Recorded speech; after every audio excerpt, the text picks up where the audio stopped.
살인하지 말라. 10계명 중 6번째 계명입니다. 제가 살인하지 말라 그러니까 다들 깜짝 놀라시는데 아마도 여러분 중에 자신이 이 계명과 관련되어 있다고 생각하는 분은 거의 한 분도 없으실 줄로 압니다. 하지만 예수님께서는 살인하지 말라, 누구든지 살인하면 심판을 받게 되리라 하였다는 것을 너희가 들었으나 나는 너희에게 말한다. 형제에게 성을 내는 자는 심판을 받게 되고 형제에게 라가라 하는 자는, 라카는 이건 얼간이, 골빈인간 이런 뜻입니다. 나는 심판정에 끌려가게 되고 상대에게 미련한 놈이라고 하는 자는 지옥불에 들어가게 되리라 말씀하셨습니다. 요한일서를 보면 이와 비슷한 말씀이 나오죠. 그 형제를 미워하는 자마다 살인하는 자니 살인하는 자마다 영생이 그 속에 거하지 아니하는 것을 너희가 아는 바라. 요한일서 3장 15절 말씀입니다. 흔히 이 말씀을 마음속으로 남을 미워하기만 해도 그것은 살인한 것이라 이렇게 해석하는 경우가 많은데 그것은 조금 지나친 확대 해석이라고 말할 수 있습니다. 잠깐 남에게 노여움을 갖거나 남을 미워하는 것이 실제로 사람을 죽인 범죄와 동일하게 취급된다면, 그런 뜻의 말씀이라면 산상수훈이나 이 말씀은 현실적으로 도저히 지킬 수 없는 계명이 되고 말 것입니다.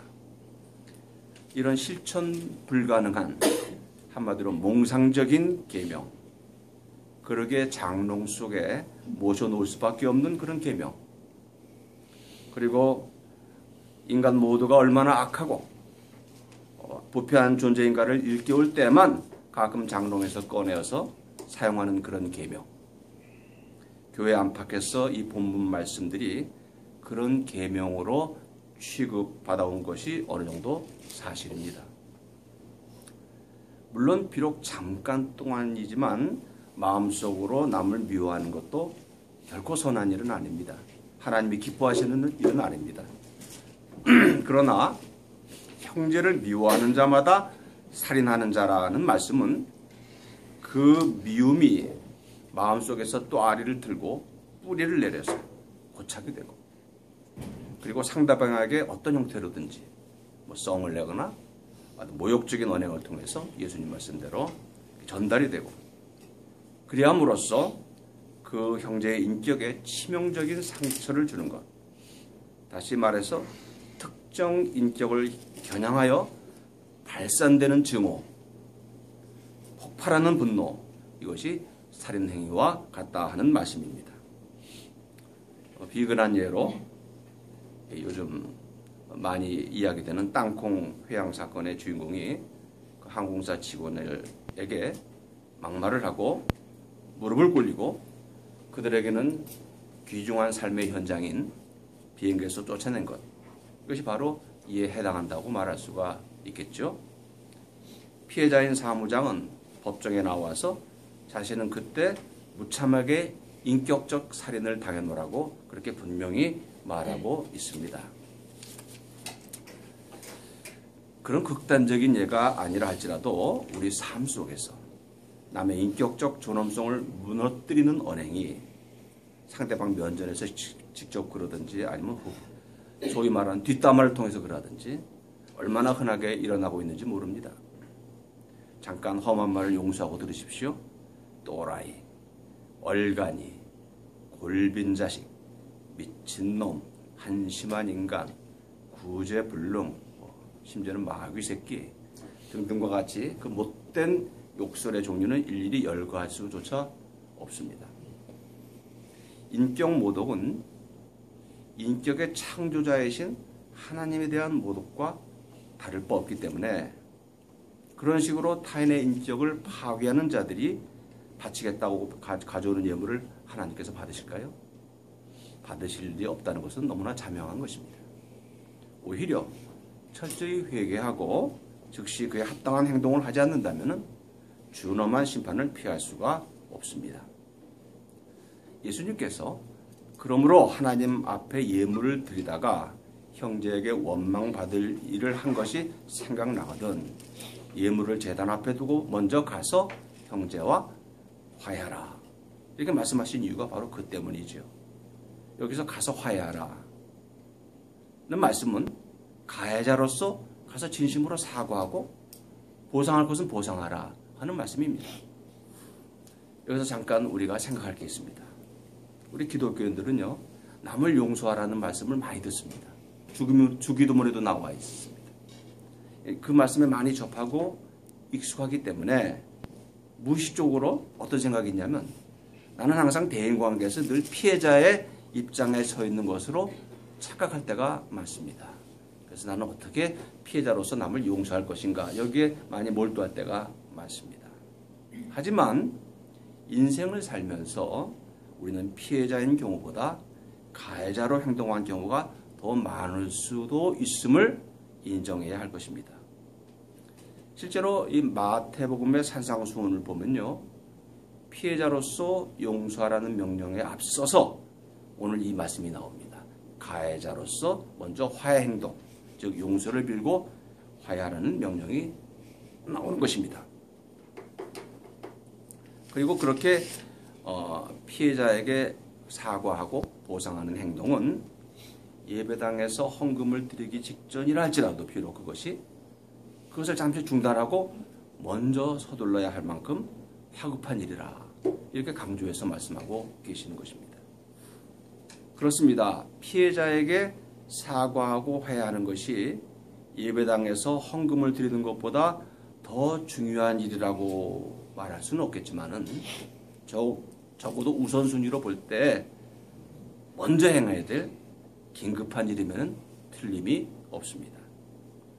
그래서 저는 만일 어떤 교인이 어떤 사람과 급히 화해하기 위해서 부득이 주일 예배를 빠진다면 주님께서 그것을 주일 예배 드린 것과 동일하게 받아주실 것이라고 믿고 목사도 그것을 출석으로 생각해야 된다. 저는 그렇게 생각을 해봤습니다. 주님은 자기가 가해자라는 사실을 알면서도 아무런 행동도 취하지 않고 미적거리는 것처럼 위험한 일이 없다는 것을 또 한 가지 비유를 통해서 우리에게 말씀해 주십니다. 우리가 아까 읽었듯이 누가 너를 고소할 때 함께 법정에 가기 전에, 그래서 유죄 판결을 받아서 감옥에 가기 전에 얼른 가서 화해하라. 다 변상하지 않으면 절대로 거기서 못 나올 것이다. 이렇게 말씀하셨습니다. 그래서 화해하라는 명령 앞에 얼른 가서 라는 말이에요. 얼른 가서 화해하라. 그렇습니다. 화해를 위한 결단은 서두를수록 좋습니다. 왜냐하면 원한을 품는 피해자는 항상 그 자리에서 기다리고 있는 것이 아니기 때문입니다. 지금 종군위안부 할머니들도 원한을 품은 채 한 사람 한 사람 하나님 앞으로 가고 있지 않습니까? 때를 놓치게 되면 두고 대가를 치르며 후회하게 되는 것입니다. 그래서 우리 그리스도인들은 삶을 마감하기 전에 실천해야 될 소위 버킷리스트를 작성한다면 최우선 항목은 무엇보다도 내게 원한을 품는 사람과 화해하는 것, 그것이 되어야 된다 생각하고, 저는 실제로 호스피스 현장에서 말기암 환자들에게 이것을 꼭 화해할 분과 꼭 먼저 화해하시기 바랍니다 하는 권면을 하고 있습니다. 그런데요, 곰곰이 생각해 보면은 다른 사람에게 상처를 준 원망받을 만한 일을 한 것이 생각이 난다는 것 자체가 하나님의 큰 은혜입니다. 많은 사람들이 남에게 씻을 수 없는 상처를 주고도 그 사실을 깨닫지조차 못하고 있습니다. 의외로 많은 부모들이 자신들이 자기 자녀들에게 준 상처를 인지하지 못하고 있습니다. 모름지기 매를 때린 사람은 그것을 잊어버리거나 희미하게 기억하지만 매를 맞은 사람은 그 맞은 순간을 생생히 기억합니다. 예수님 말씀대로 누군가가 나를 법정에 고소하였다고 합시다. 왜 그가 나를 고소하였을까요? 일단 무언가 나로부터 피해를 받았다고, 억울하다고 생각하기 때문이 아닐까요? 그런데 많은 가해자들이 그것을 인정하려고 하지 않습니다. 그래서 피해자의 고통과 절규에 귀를 막습니다. 그리고 어떻게 하든지 자기의 언행을 합리화시킵니다. 보세요. 위안부는 쉽게 많은 돈을 벌려고 스스로 종군을 지원했던 매춘부였을 뿐이다. 사실은 일본군 장교보다 더 돈을 많이 벌었다. 라고 주장하는 일본 극우파 사람들이 그 극단적인 예라고 할 수가 있습니다. 어쩌면 마귀는 바로 이런 인간들이 존재하기 때문에 살맛이 날지도 모르겠습니다. 대신 마귀가 신경 쓰면서 달려들어서 공작하는 사람들은 자신의 잘못을 깨닫긴 하는데 사과할까 말까 고민하는 사람들입니다. 자기가 가해자라는 것을 잘 알면서도 화해를 위한 발걸음이 쉽지 않은 이유가 바로 이런 사탄의 적극적인 공작 때문, 이런저런 공작 때문이다. 이렇게 말할 수가 있겠습니다. 대표적인 사탄의 공작이 뭘까? 화해를 방해하는? 첫 번째는 뭐냐? 사과하는 것을 마치 항복하는 것으로 항복하는 것으로 착각하게 만듭니다. 오해하게 만들어서 화해를 방해합니다. 이런 경우에 가해자는 자기가 가해한 사실은 인정은 하지만은 피해자 앞에서 용서를 비는 것은 도저히 참을 수 없는 그런 굴욕으로 느끼게 됩니다. 아까 잠깐 말씀드린 땅콩 회항 사건의 주인공인 재벌 상속녀가 사건 직후에 사과했으면 되는데 사건 직후에 얼른 그런 사과를 하지 않고 오히려 임원들과 함께 이렇게 사건을 적당히 조작해서 덮으려고 했던 것은 그 마음속에 어떤 마음이 들었느냐. 나하고 그 사람들하고는 격이 다르다. 어떻게 내가 그들 따위에게 고개를 숙이고 용서를 빌어. 내가 어떻게 항복해. 이렇게 생각했기 때문일 것이라. 이렇게 우리가 추측할 수가 있습니다. 여러분, 사과하는 것은 결코 항복하는 것이 아닙니다. 굴욕이 아닙니다. 사과하고 보상하는 것은 자신의 과오를 바로잡는 순리적인 행동입니다. 그거일 뿐이에요. 그리고 장차 받게 될 심판을 피하기 위한 지혜로운 선택입니다. 이건 지혜입니다. 사과는. 결코 상대방의 노예가 되는 그런 굴욕적인 항복이 아닌데 그렇게 생각하게 만듭니다. 그리고 솔직히 말해서 설령 그것이 굴욕이라 할지라도 오늘 주님의 엄중하신 말씀 앞에서 다시 한번 심각하게 생각해 봅시다. 남의 인격을 살해한 자는 지옥불에 던져질 것이다. 이제 여차하면 지옥불에 던져지게 될 인격살인범에게 꼭 지켜야 될 체면과 무슨 품격이 어디 있습니까? 지금 자신의 체면 따위를 따질 한가한 입장이 아니지 않습니까?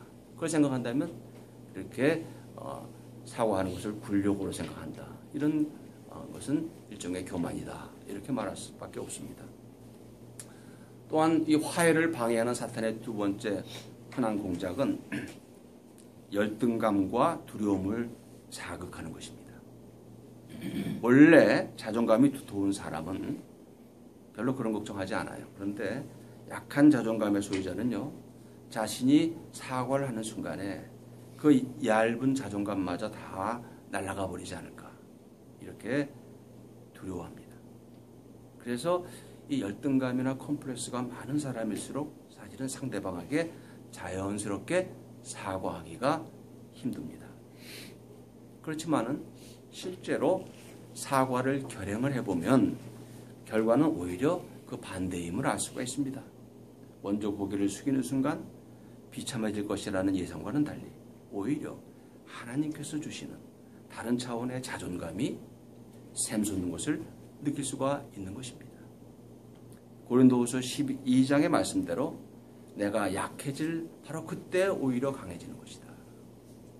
이것은 일반적인 논리로는 설명하기 힘든 역설적인 은총의 신비라 이렇게 말할 수가 있습니다.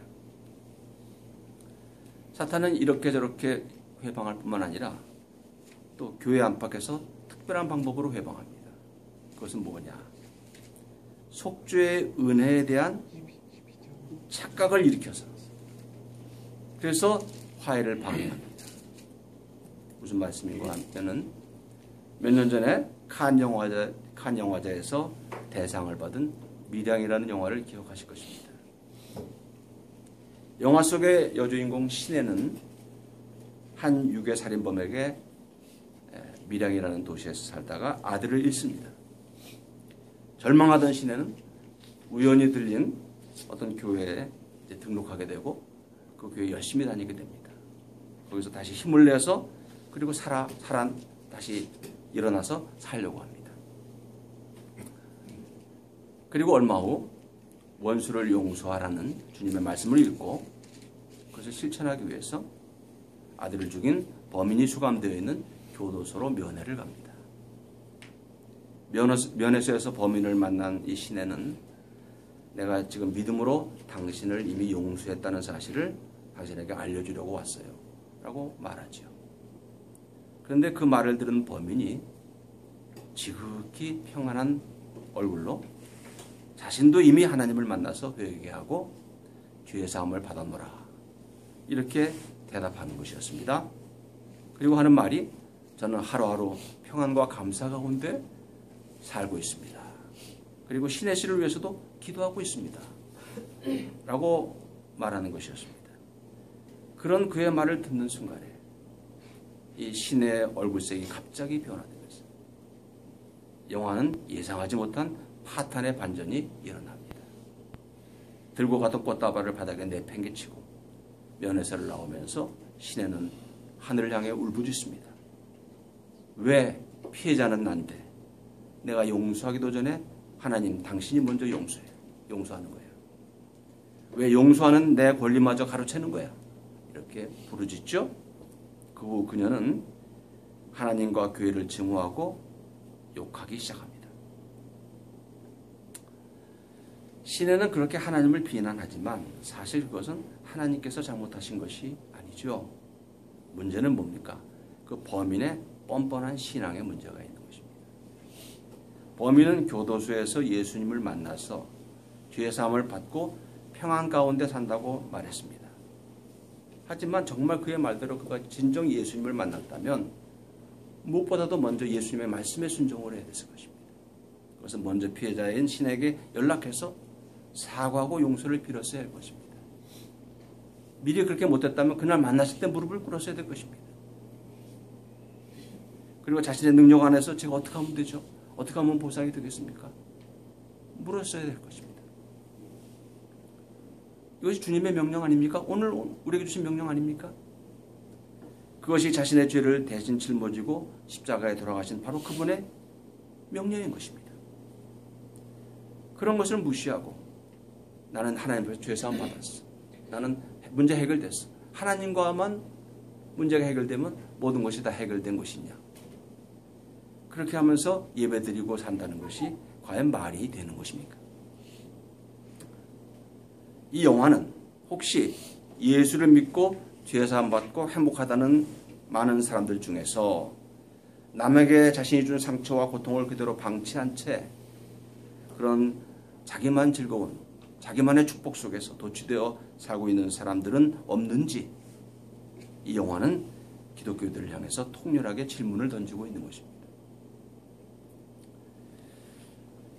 마태복음 5장에 나오는 주님의 말씀들은 그리스도인들은 남을 용서하는 법을 배우는 것도 중요하지만 그보다 남에게 진지하게 사과하고 보상하는 법을 배우는 것이 더 급선무라는 사실을 일깨워주고 있습니다.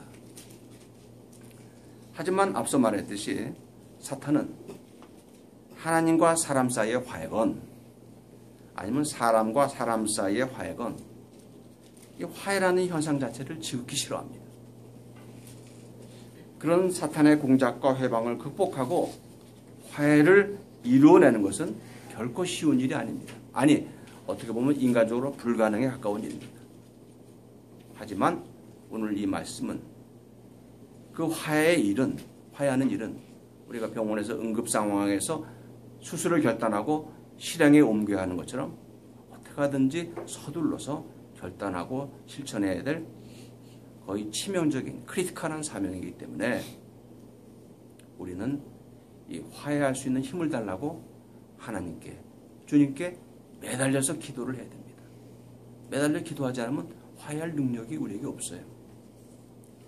그리고 우리가 하나님께 정말로 그렇게 매달려 기도드리는 순간 마귀보다 몇 배나 강력한 성령님의 놀라우신 도우심이 우리에게 임하는 것입니다. 그리고 나 자신도 예상하지 못했던 그 화해를 위한 결단하는 능력이, 그런 발걸음을 옮기려는 그런 나의 의지가 내 마음속에서 생기는 것을 체험할 수가 있는 것입니다.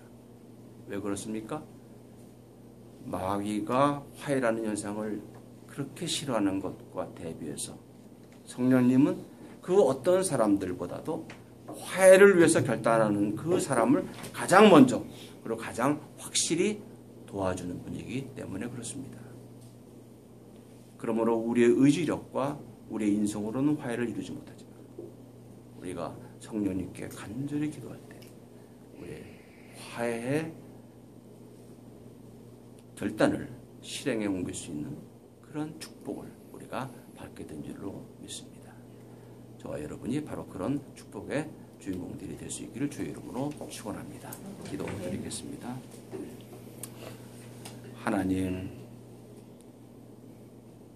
저희가 저희를 괴롭힌 사람들을 용서하는 것도 중요하지만은 제가 알게 모르게 괴롭힌 다른 사람들에게 먼저 가서 사과하고 또한 필요한 보상을 하는 것이 중요하다는 사실을 깨달았습니다.